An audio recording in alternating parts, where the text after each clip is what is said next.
आज हम बात करने वाले हैं भारत की leading high and computing solutions company Netweb technologies India limited के Q3 FY26 earnings call analysis की। यह क्वार्टर नेटवेब के लिए हिस्टोरिक रहा क्योंकि कंपनी ने अपने लिस्टिंग के बाद अब तक का हाईएस्ट क्वार्टरली रेवेन्यू और प्रॉफिट डिलीवर किया है।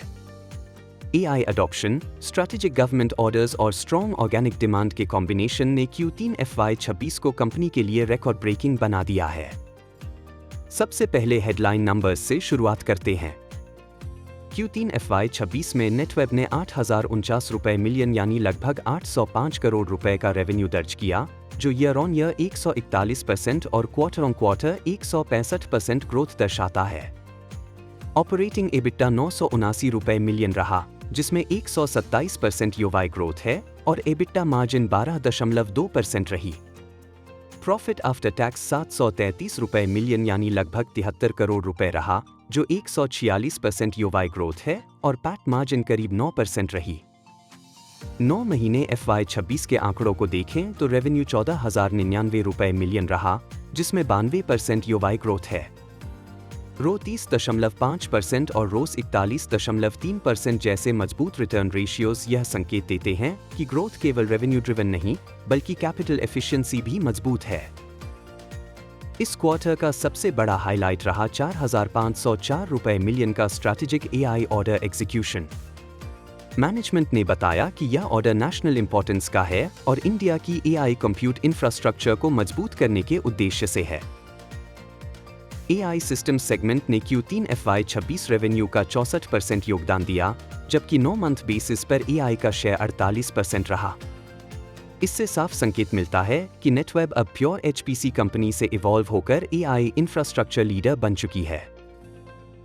ऑर्डर बुक पर नजर डालें तो ऑर्गेनिक ऑर्डर बुक 5,258 रुपए मिलियन यानी लगभग 525 करोड़ रुपए है और स्ट्रैटेजिक ऑर्डर बुक 17,336 रुपए मिलियन यानी 1,733 करोड़ रुपए है।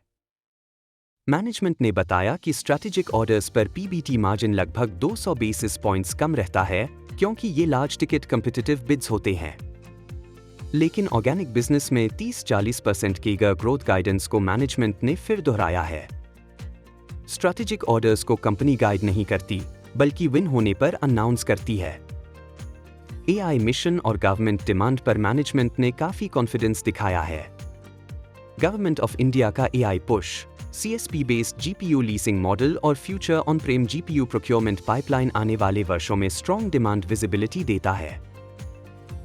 अभी जो एग्जीक्यूशन हुआ है वह AI मिशन के पहले फेज से संबंधित है, जबकि दूसरा फेज जिसमें गवर्नमेंट अपने डेटा सेंटर्स के लिए डायरेक्ट GPU परचेस करेगी, वह अभी शुरू होना बाकी है।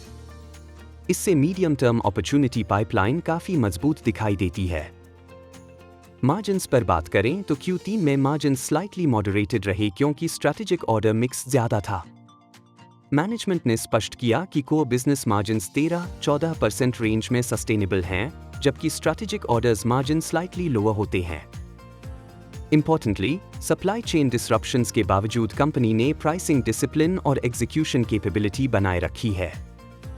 ग्लोबल AI डिमांड सर्ज के कारण मेमोरी, फ्लैश स्टोरेज और HBM चिप्स में शॉर्टेजेस देखने को मिल रही हैं। मैनेजमेंट ने स्पष्ट कहा कि प्रोएक्टिव सप्लाई चेन प्लानिंग और स्ट्रॉन्ग OEM पार्टनरशिप्स के कारण नेटवेब को क्रिटिकल कंपोनेंट्स की प्रायोरिटी एक्सेस मिलती है। कंपनी NVIDIA Blackwell 200 आर्किटेक्चर पर ऑलरेडी एग्जीक्यूशन कर रही है और अपकमिंग B300, GB300 प्लेटफॉर्म्स पर भी काम कर रही है। नेटवेब खुद GPU मैन्युफैक्चर नहीं करती, बल्कि GPU चिप्स लेकर complete AI server design, integrate और मैन्युफैक्चर करती है। Company full stack AI infrastructure solution देती है, जिसमें कंप्यूट, स्टोरेज, नेटवर्किंग और AI क्लाउड स्टैक शामिल है। बैलेंस शीट बेहद मजबूत है। कंपनी जीरो नेट डेट है और 31 दिसंबर 2025 तक 1,900 रुपए 80 पैसे मिलियन यानी लगभग 190 करोड़ रुपए नेट फ्री कैश था। कैश कन्वर्शन साइकिल 69 डेज पर इंप्रूव हुआ है। ऑपरेटिंग कैश फ्लो 9 मंथ्स में 134 करोड़ रुपए रहा, जो स्ट्रॉन्ग एग्जीक्यूशन कैपेबिलिटी को दर्शाता है। टैलेंट और कैपेबिलिटी पर भी मैनेजमेंट ने क्लैरिटी दी। IPO के समय कंपनी में 240 एम्प्लॉइज थे, जो अब 600 प्लस हो चुके हैं। आर&डी टीम 100+ इंजीनियर्स की है और company heavy focus in house design और make in India compliance systems पर रखती है। नेटवेब खुद को कैपेसिटी बेस्ड नहीं बल्कि कैपेबिलिटी बेस्ड ऑर्गेनाइजेशन मानती है और 503,000 करोड़ रेवेन्यू तक करंट मैन्युफैक्चरिंग इंफ्रा पर्याप्त बताया गया है। लॉन्ग टर्म रिस्क फैक्टर्स पर सवाल के जवाब में मैनेजमेंट ने कहा कि कोई मेजर स्ट्रक्चरल रिस्क दिखाई नहीं देता, सिवाय अनफोर्सीन ब्लैक स्वान इवेंट्स के। एआई अडॉप्शन अभी शुरुआती स्टेज में है और मैनेजमेंट का मानना है कि एआई डिमांड आइसबर्ग का टिप मात्र है। ओवरऑल देखें तो नेटवेब टेक्नोलॉजीज Q3 FY26 में एआई इंफ्रास्ट्रक्चर बूम का सबसे बड़ा बेनिफिशियरी बनकर उभर रही है। Strong order book, zero debt balance sheet, 30-40% organic CAGR guidance और इंडिया एआई मिशन टेलविंड इसे मल्टी ईयर ग्रोथ स्टोरी बनाते हैं।